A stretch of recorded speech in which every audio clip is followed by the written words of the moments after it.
day, Naomi said to her, "My daughter, should I not seek a home for you where you will be provided for? Now, here is Boaz, our kinsman, with whose girls you have been working.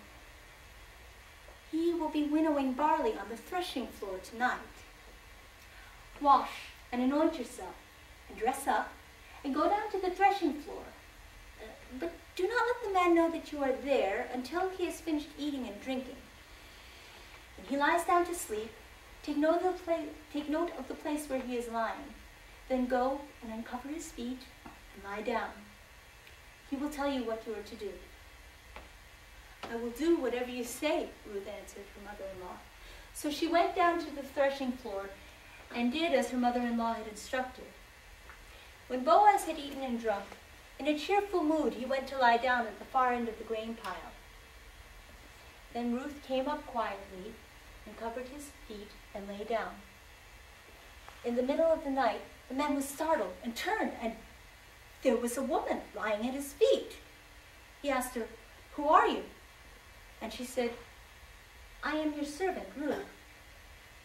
Take your servant under your wing, for you are a kinsman redeemer."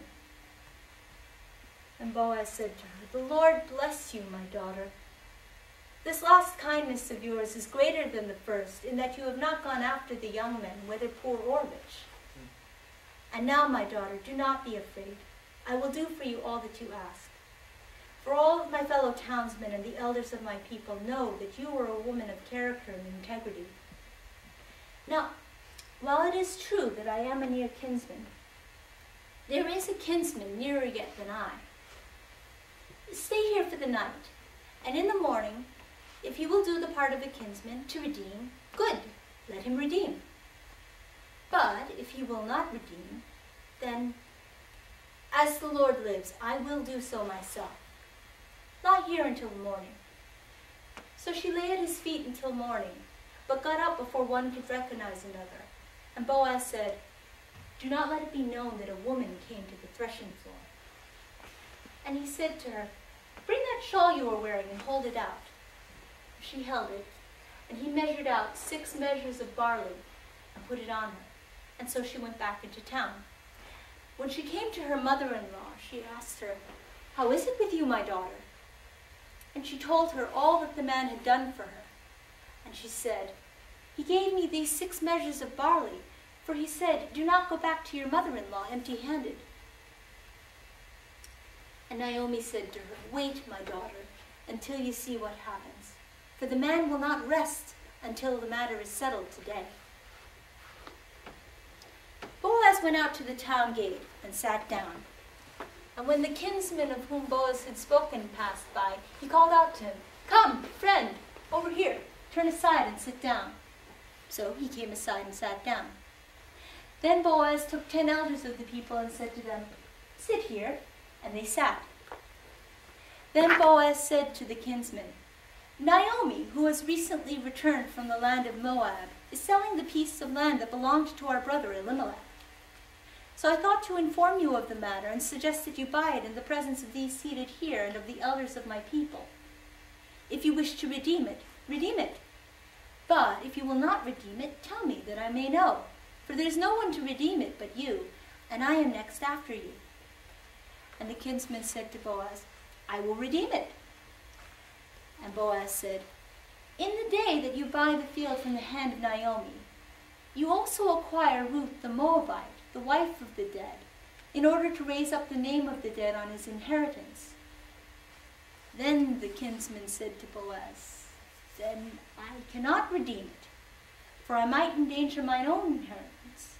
You take over my right of redemption for yourself, for I cannot do it."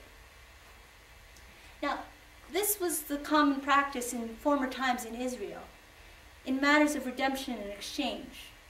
A man took off his shoe and gave it to the other, and that was a formal transaction in Israel. So the kinsman said to Boaz, "Buy it for yourself," and he took off his shoe. Then Boaz announced to the elders and the people, "You are witnesses this day that I have purchased all that was Elimelech's and all that was Mei-Lin's and Chilion's from the hand of Naomi. Also that I have acquired Ruth the Moabite, Mei-Lin's widow, as my wife, in order to raise up the name of the dead on his inheritance, and in order that the name of the dead would not be lost from among his family and from the town records. You are witnesses this day." And all the people at the gate and the elders responded, "We are witnesses. May the Lord make the woman who is coming into your home like Rachel and Leah, who together built up the house of Israel. May you prosper in Ephrathah and be renowned in Bethlehem. Through the offspring the Lord gives you by this young woman, may the Lord make your house like the house of Perez, whom Tamar bore to Judah." So Boaz took Ruth, and she became his wife. And he went into her, and the Lord gave her conception, and she gave birth to a son. And the women said to Naomi, "Praise be to the Lord, who has not left you this day without a kinsman redeemer. May his name be renowned throughout Israel. He will be to you a renewer of your life and a sustainer of your old age. For your daughter-in-law, who loves you and who is better to you than 7 sons, has given him birth." And Naomi took the child and laid him in her lap, and she became his nurse.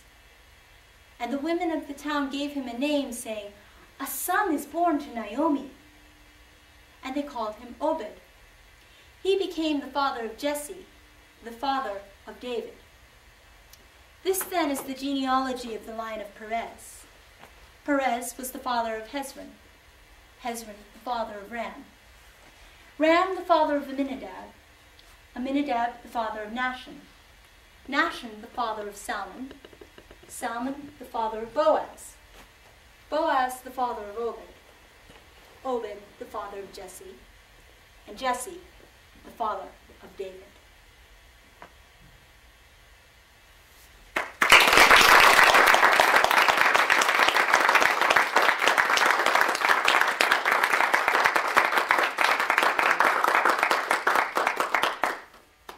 Thank you for coming to my performance. Very good. Hope you enjoyed it. Bravo.